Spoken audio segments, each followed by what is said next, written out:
to retired Colonel Douglas Macgregor, who joins us now. Sir, what's the strategy? Putin attacks a nuclear power plant. What's the strategy behind that? Is it just to intimidate civilians?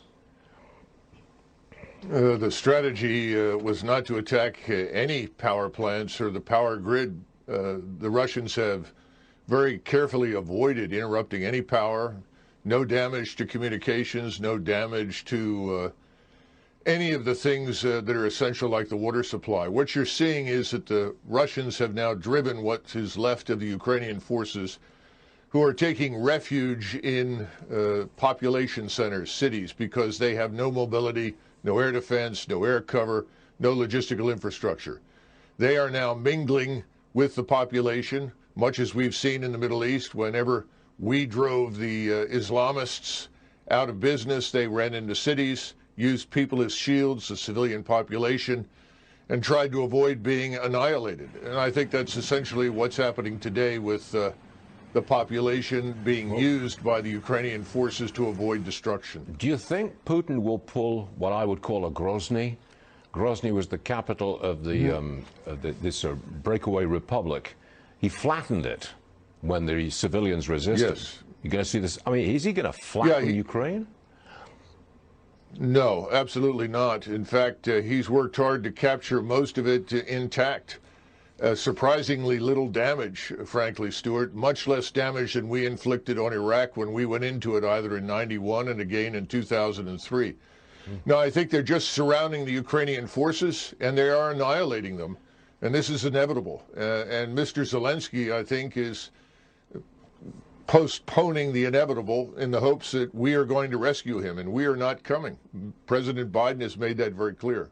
You think the end is in sight? Well, the end, the end of this phase is still a few days away.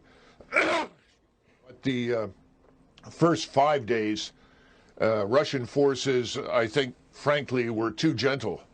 They've now corrected that. So the question is, what is it that Zelensky is going to do? The Russians have made it very clear what they want is a neutral Ukraine. This could have ended days ago if he accepted that. And then they can adjust the borders. But the eastern part of Ukraine is firmly in Russian hands. But again, the Russians are not seizing territory. They're destroying Ukrainian forces. That's their focus. Colonel, it sounds like you don't approve of Zelensky's stand. Oh, I think Zelensky is a puppet. And he is putting huge numbers of his own population at unnecessary risk. And quite frankly, most of what comes out of Ukraine is debunked as lies within 24 to 48 hours. The notions of taking and retaking airfields, all of this is nonsense. It hasn't happened. He's not a hero? I mean, he's standing up for himself and his own people? You don't think he's a hero?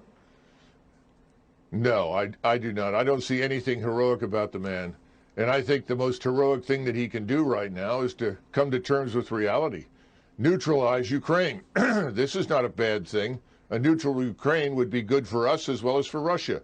It would create the buffer that, frankly, both sides want.